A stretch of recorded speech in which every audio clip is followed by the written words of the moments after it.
At the Christmas Eve dinner, I thanked my grandmother for the $500 check. She stopped carving the turkey set. The knife down carefully looked me straight in the eye and said, "The gift I wired you was $1 million." When my grandmother said those words, the entire dining room went dead silent. The twinkling lights on the Christmas tree kept blinking, but everything else seemed to freeze. My name is Hazel Rivera. I'm 32 years old, and I work as a forensic accountant in Fargo, North Dakota. My job is to follow numbers that people try very hard to hide. That night in Knoxville, Tennessee, at our family home, I had just opened the white envelope my mother handed me across the table. Inside was a check for $500. I stood up and thanked my grandmother out loud, making sure everyone heard. She was at the head of the table carving the turkey like she always did every Christmas Eve. But the moment I said thank you for the $500, her face changed. She put the carving knife down with a soft clink, looked directly at me, and asked in a calm but shaking voice, "The gift I wired you was $1 million.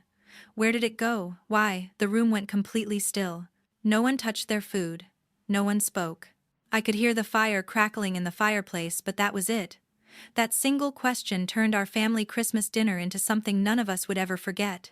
If you've ever had a holiday dinner that went completely wrong, one that changed everything, drop a comment below and tell me about it. Where were you? What happened? Share your story. And if family drama during the holidays hits close to home, hit that like button. Let's see how many of us have been there.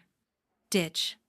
The phone rang while I was deep in a spreadsheet cross-referencing discrepancies in a corporate expense report. It was late evening, and the wind howled outside my apartment window in Fargo, rattling the glass as another wave of snow piled up against the building. I glanced at the caller ID and saw my brother's name. Beckett sounded upbeat from the start, launching into small talk about the cold snap hitting Tennessee too. He asked how the winter was treating me up north, joking that I must be used to it by now. Then he shifted gears. He suggested that maybe this year I could skip coming home for Christmas. Grandma Florence had been feeling tired lately, he said, and the doctor recommended keeping things low-key to avoid any unnecessary stress on her heart. Too many people, too much excitement. It might not be the best idea. He added that flights from Fargo to Knoxville were running pretty expensive around the holidays, especially last minute. My job kept me busy anyway, right? No need to spend all that money and time traveling when things were quiet down there. Something about his tone felt off, too polished, like he was reading from a script. Then he slipped. "Mom said that, the doctor thinks Grandma needs absolute rest." He corrected himself quickly, but it was too late. I'd caught it. I pressed him on that. Why would Mom be the one talking about the doctor's advice? He laughed it off, saying he just meant the family had discussed it with the doctor together. He changed the subject to some local news back home, then wrapped up the call faster than usual, promising to catch up soon. After hanging up, I sat there, staring at my screens. The numbers from work blurred together. Beckett had never been the type to worry about my travel costs. He'd borrowed money from me before without much thought. And Grandma Florence always lit up at the idea of having everyone together for the holidays. She thrived on it, telling the same old stories year after year. The unease gnawed at me all evening. I tried to push it aside and finish my analysis, but I couldn't focus. Finally, around midnight, I gave in and opened my banking app on my phone. There was this joint account Grandma had set up for me back when I started college, a trust fund kind of thing, seeded with some savings she'd put aside over the years. She'd told me it was for emergencies or big life steps like a down payment on a house someday. I rarely checked it. The balance had sat steady for ages, but that night I logged in anyway. The recent transactions loaded and my heart stopped. There it was, an incoming wire transfer for $1 million. The memo read, "For my dear Hazel, with all my love, Grandma Florence." The date was just a couple of weeks earlier. I scrolled down. The very next day, an outgoing transfer for $999,800. Destination, an external account I didn't recognize. The remaining balance was just a couple thousand, enough to keep it from hitting zero and triggering alerts. My hands went cold. I set the phone down and stood up, pacing the small living room. This couldn't be a glitch. Wires that size required verification, and the joint nature meant someone with access had initiated it. But I hadn't touched the account in years. Grandma would have told me directly if she'd sent something that massive. She'd always been straightforward about her gifts. Who else had access? The account was joint with her, but she'd mentioned once that Mom helped manage some of her finances as she got older just for convenience. Power of attorney stuff, maybe for bills and such. Common in families when someone hits their 80 seconds. I poured myself a fresh coffee, though it was late, and sat back down. The apartment felt quieter than usual, the snow muffling everything outside. I replayed Beckett's call in my head, the hesitation when he mentioned Mom, the push to keep me away this year. By morning, the suspicion had hardened into something sharper. I called the bank first thing, verifying the transactions over the phone with security questions. The representative confirmed the outgoing wire had been authorized properly from an IP address in the Knoxville area that sealed it. Someone close had done this, and they didn't want me home for Christmas because they were afraid I'd find out. I spent the next days turning it over in my mind during commutes and lunch breaks. Work demanded focus. A major client was relying on my report to uncover embezzlement worth millions. But my thoughts kept drifting south. The distance from Fargo to Knoxville felt farther than ever, over 1,000 miles of interstate and bad weather. Beckett texted a couple times after the call, casual stuff about holiday plans without me. I responded neutrally, buying time. No confrontations, yet not over the phone. The more I thought about it, the clearer the pattern became. Grandma's gift had been intercepted before it ever reached me fully, and the person behind it knew exactly how to make it look legitimate. I wasn't ready to accuse anyone outright, but I knew I had to go home. Skipping Christmas wasn't an option anymore. I started digging carefully, keeping everything personal so I wouldn't cross any ethical lines at work. At first my mind went to the worst possibilities for Beckett. He'd always been impulsive with money, so I figured maybe gambling debts or a bad investment eating up cash fast. I searched public records and old transaction patterns I remembered from when we'd shared some family expenses years back. Nothing obvious showed up on his end right away. No unusual withdrawals or red flags that screamed addiction or loss. It took patience, late nights scrolling through free online databases and cross-checking what little I could access without logging into professional tools. Eventually, the trail led somewhere I hadn't expected. The bulk of the outgoing wire had landed in an account registered to Drake Ingram, Beckett's longtime boyfriend. They'd been together for years, living openly in Knoxville, where attitudes had shifted enough for it to feel normal. Once I had that name, pieces fell into place quicker.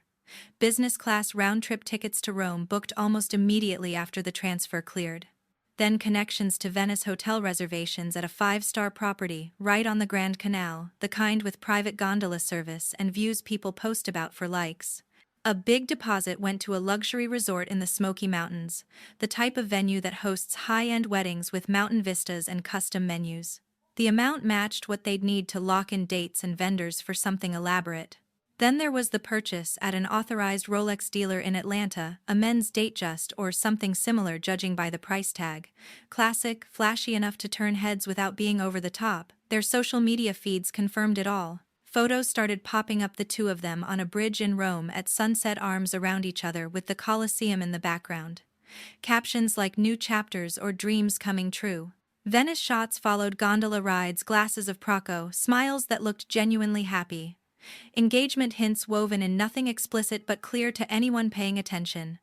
Scrolling through those posts hit hard. They looked so carefree, like the world had handed them everything on a platter. Meanwhile, I sat alone in my apartment, piecing together how my grandmother's generous gift had funded their romance. What stung more were the smaller transfers I spotted from Mom's account to Drake, scattered over the previous months. Modest amounts with vague memos like family help or miscellaneous support. Nothing huge on its own, but the pattern suggested she'd been smoothing the way for whatever plan they had. Hazel Rivera. My mother had always prioritized Beckett's happiness, especially after he came out and faced some rough patches early on. She'd bend over backward to shield him from judgment or hardship. Nights became sleepless. I'd lie awake, staring at the ceiling, hoping this was all a coincidence, that maybe Grandma had intended some of it for them too, and just routed it oddly. But the timing didn't lie. The money moved out before I even knew it existed. Doubt crept in waves. Part of me wanted to call Beckett, demand answers, hear him explain it away as a loan or misunderstanding.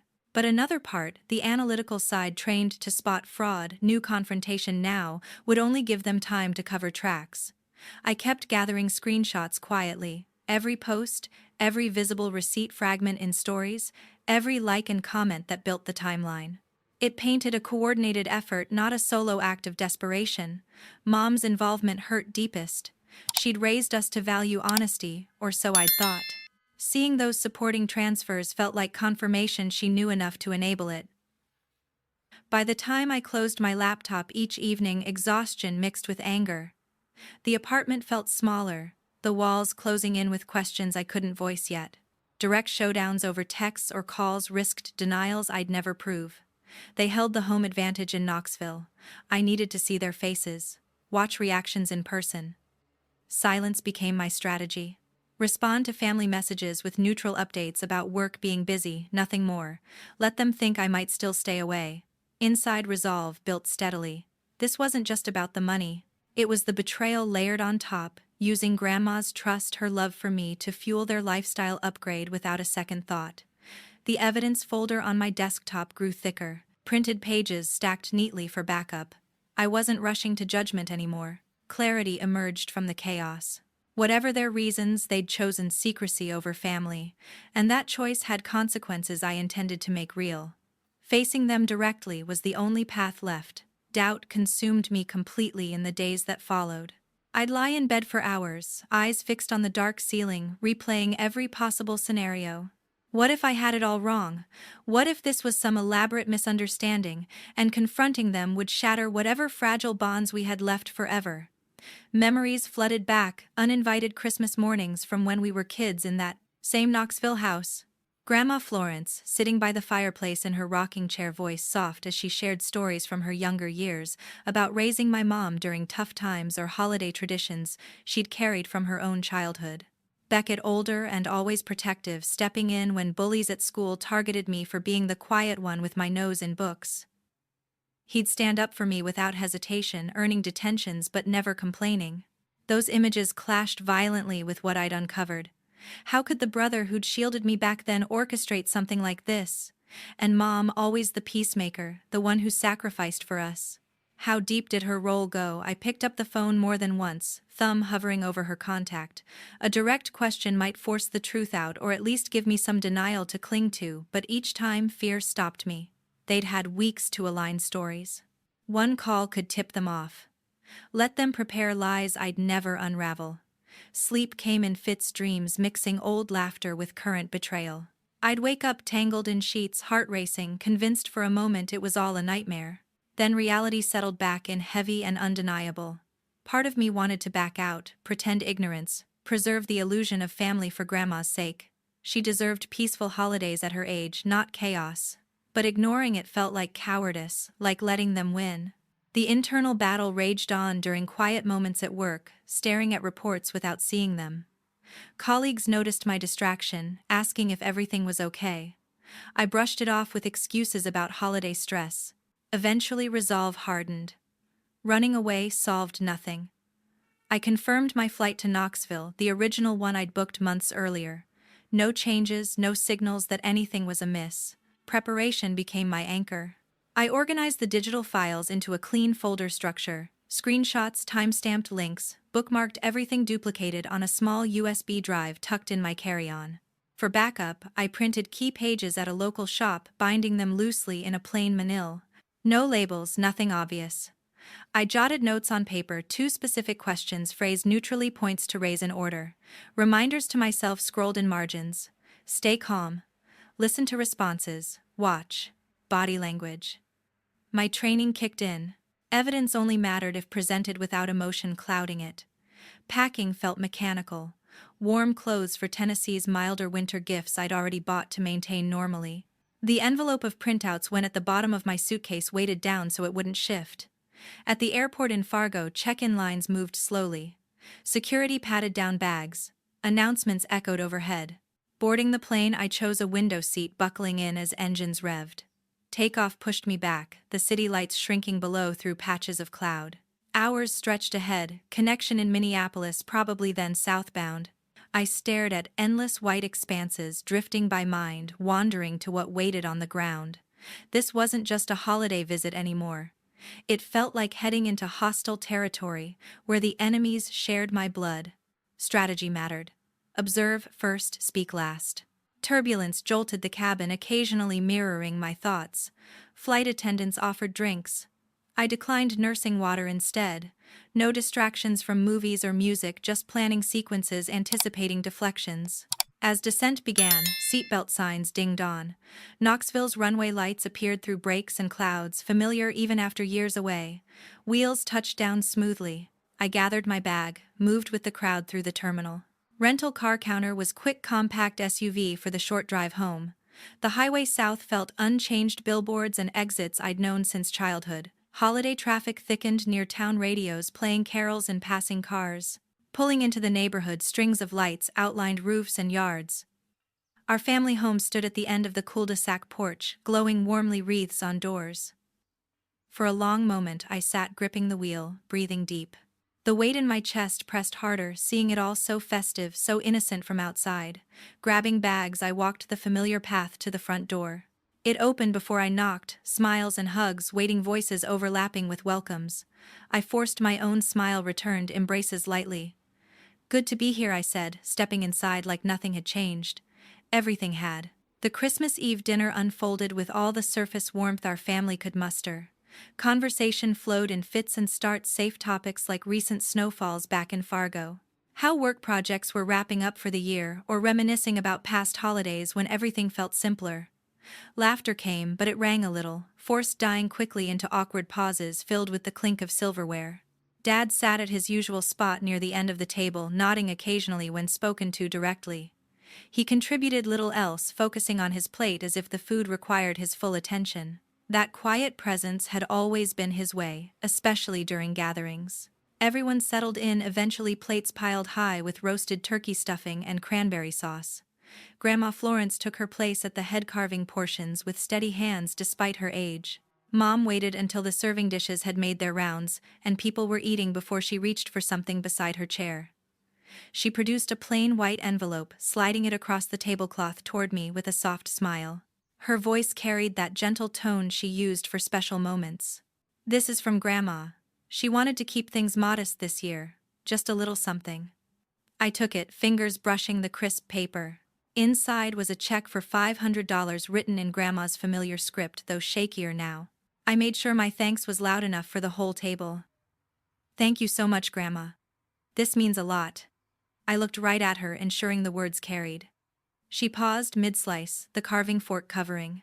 Then she set the utensils down carefully, the metal ringing lightly against the platter. Her gaze lifted to mine, expression shifting from fond to troubled in an instant. The question came out, measured, laced with confusion and hurt. "The gift I wired you was $1 million. Where did it go? Why?" Silence crashed over the room like a wave. Forks stopped halfway to mouths. Breathing seemed to halt collectively. No one chewed. No one moved. Mom recovered first, her chair scraping as she leaned forward. Her pitch rose slightly, words tumbling out in reassurance. "Mom, you must be mixing things up. The doctor mentioned memory can get fuzzy with the new medication. It's probably just a slip." My brother went pale, color draining from his face. He set his glass down, harder than intended, wine sloshing near the rim. "Hazel, are you sure about what you saw on that check?"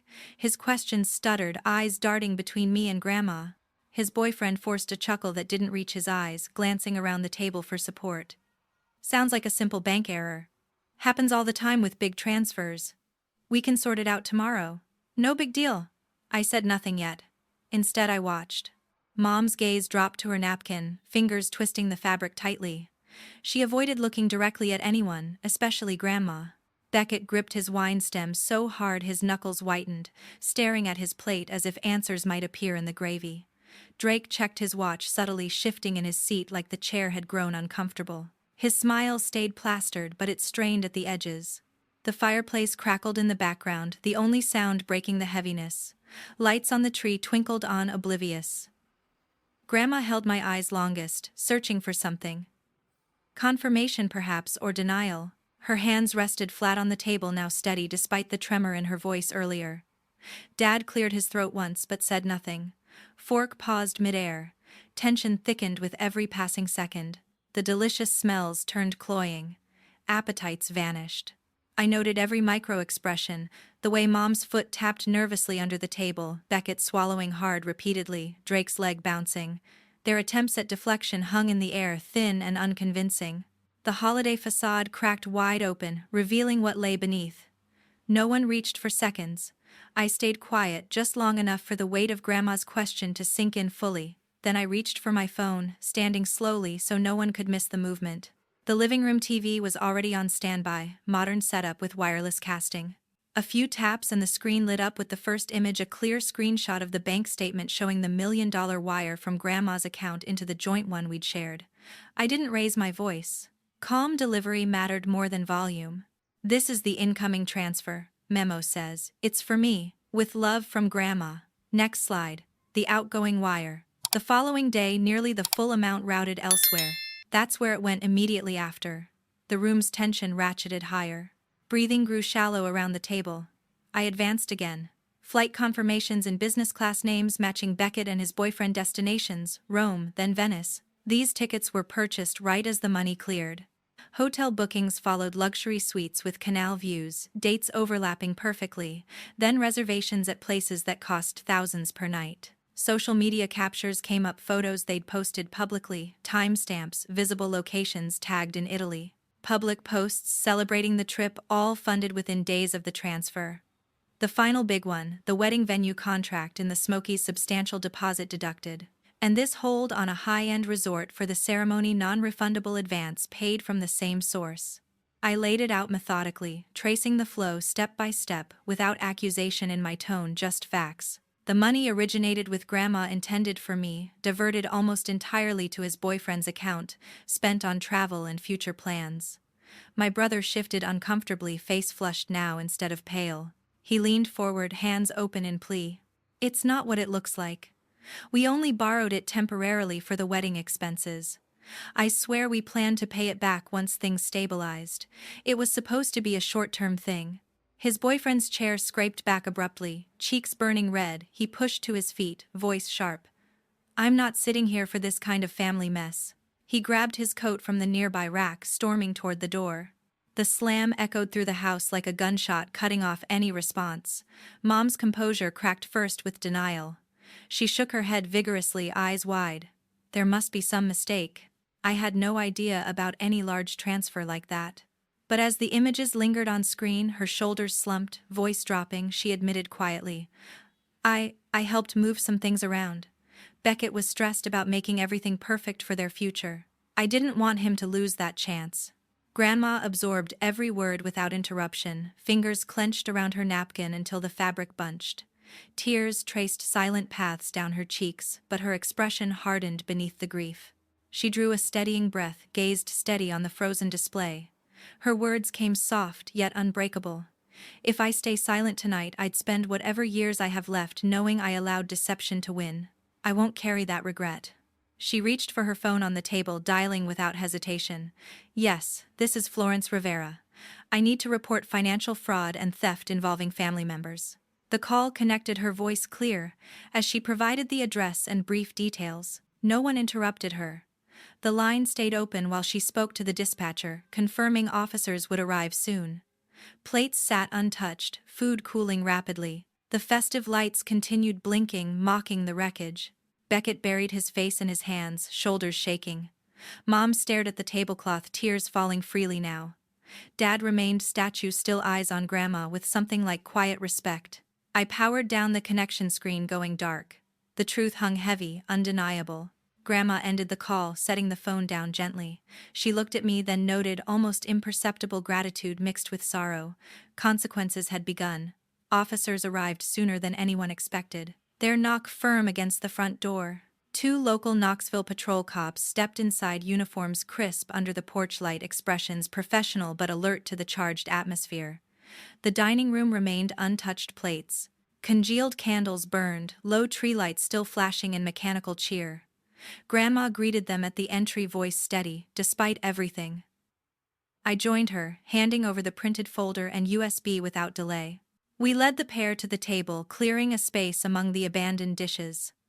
They listened carefully as Grandma explained to the intended gift her trust in family management of finances and the discovery. Tonight I added context on the joint account setup, how access worked, and the rapid diversion I'd traced.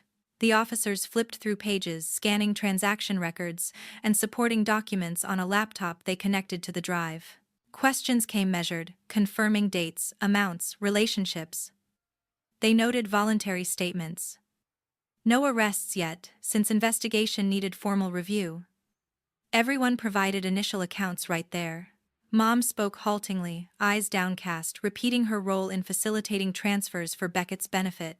My brother sat slumped, admitting knowledge but framing it as temporary need. Dad offered little, confirming he had no involvement in financial matters. The process dragged in, suffocating quiet notebooks filled photos taken of key evidence copies. One officer radio dispatch for case logging, the static crackle cutting through our silence. By the time they wrapped up preliminaries, promising follow-up from detectives, exhaustion blanketed the house. They advised preserving all digital trails, left contact cards, and departed into the cold night. Word traveled fast in a place like Knoxville. Small city networks amplified everything. My brother's employer, a regional construction firm he'd worked at for years, let him go shortly after. Official reasons cited performance, but whispers pointed to reputation damage from circulating details. Former co-workers crossed streets to avoid greetings. Lunch invitations dried up. Mom, standing in the church community she'd devoted decades to, crumbled quietly but completely. The volunteer coordinator called, personally expressing regret while removing her from rosters for events and committees. Longtime friends who'd shared potlucks and prayer groups grew distant. Polite nods at grocery stores replaced warm conversations. Invitations stopped coming. His boyfriend's final message arrived as a single text, a clean break. No explanations, followed by radio silence. Calls went unanswered. Profile updates vanished from mutual views. The backlash reached me too, though farther away. Distant cousins phoned with lectures on forgiveness and family unity, accusing rigidity for involving authorities. A few childhood acquaintances from Knoxville neighborhoods unfollowed, then blocked entirely online, signaling unwillingness to associate with the fallout. Isolation settled differently for each of us. Grandma withdrew into quiet reflection, processing betrayal from those closest. Dad maintained his reserve, helping with practicalities but offering no opinions. I returned to Fargo numb routines, resuming on autopilot.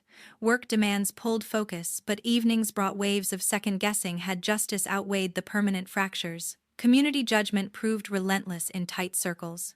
Beckett struggled finding new employment locally, skills solid but references tainted. Mom filled days with solitary errands, avoiding familiar haunts where glances lingered too long. Even neutral parties felt ripples. Aunt and uncles split on sides. Holiday cards thinned out. Personal costs mounted invisibly. Sleep fractured, appetite wavered. Messages from old connections carried undertones of blame, as if exposing truth made me the villain. The price of transparency revealed itself gradually. Relationships severed beyond repair. Reputations altered permanently, daily lives reshaped by one night's revelations. Support came unexpectedly from Grandma's occasional calls. Short check-ins affirming her choice, easing some isolation. But the wider family web frayed irreparably, threads cut clean. The federal courtroom in Tennessee carried a weight all its own, sterile fluorescent lights, wooden benches polished from years of use, the low hum of anticipation before proceedings began. I sat in the gallery with Grandma beside me, her hand occasionally brushing mine for reassurance. Prosecutors laid out the case methodically, wire fraud charges, stemming from the interstate transfer forgery elements, in access manipulation, conspiracy between family members. Evidence packets mirrored what I'd compiled, now official exhibits. Mom and my brother entered pleas that avoided full trial. Sentences reflected first offense considerations and cooperation, probation terms stretching years. Mandatory community service hours logged weekly, strict supervision with regular check-ins and financial monitoring. Full restitution topped the order's $1 million, principal plus compounded interest and penalties repaid through structured payments deducted automatically. The judge's gavel fell with finality. No incarceration, but restrictions that reshaped daily lives. Curfews, travel approvals, prohibited financial roles. Letters arrived afterward. Handwritten apologies from Mom. Emails forwarded through lawyers from Beckett. Pleas for understanding, promises of change. Requests for dialogue. I read none fully. Responses stayed non-existent. Phone numbers blocked. Emails filtered to trash, social accounts removed from follows and groups. Complete severance, no exceptions. Grandma healed slowly. At first, grief surfacing in quiet moments, but resilience won out.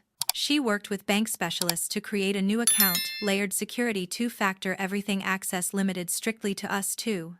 The transfer came without fanfare. $1 million exactly memo, simple and heartfelt. A separate envelope arrived by mail, her handwriting on thick stationery. In it she wrote that this was the gift she'd always meant for me, free from interference or misunderstanding. No conditions, just love and pride in my integrity.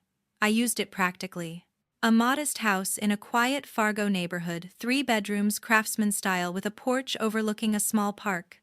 Closing felt surreal, keys heavy in hand. One room stayed purposefully empty at first, then furnished simply guest bed, soft lighting, space for her suitcase, when visits aligned with flights south from Knoxville. She came twice that first year, stays growing longer. Evenings on the couch, sharing tea, talking about books or garden plans, avoiding old wounds. Reflection settled over time. Materially, life improved, a home owned, outright stability earned. But victory never felt triumphant, more like survival. I didn't gain some moral high ground. I simply refused to let deception stand unchallenged, even when the cost carved deep. Family trust once shattered that thoroughly defies repair. Apologies arrive too late to rebuild what greed destroyed. Evil, quiet, selfish evil thrives only when decent people choose silence to preserve comfort. Speaking truth hurt everyone involved, me included. Yet living with complicity would have hurt worse, corroding from inside. Some viewers might call it cold, cutting ties permanently. Others understand boundaries as self-preservation. For me, wholeness meant removing what tried to hollow me out. Grandma's gift both times represented more than money. First attempt stolen, second delivered intact. It bought walls and a roof. Yes, more importantly, it affirmed that integrity has value, no theft can touch. That's the real inheritance, choosing truth regardless of fallout. Because when good people stay quiet, wrongdoing wins without resistance. I won't give it that luxury again.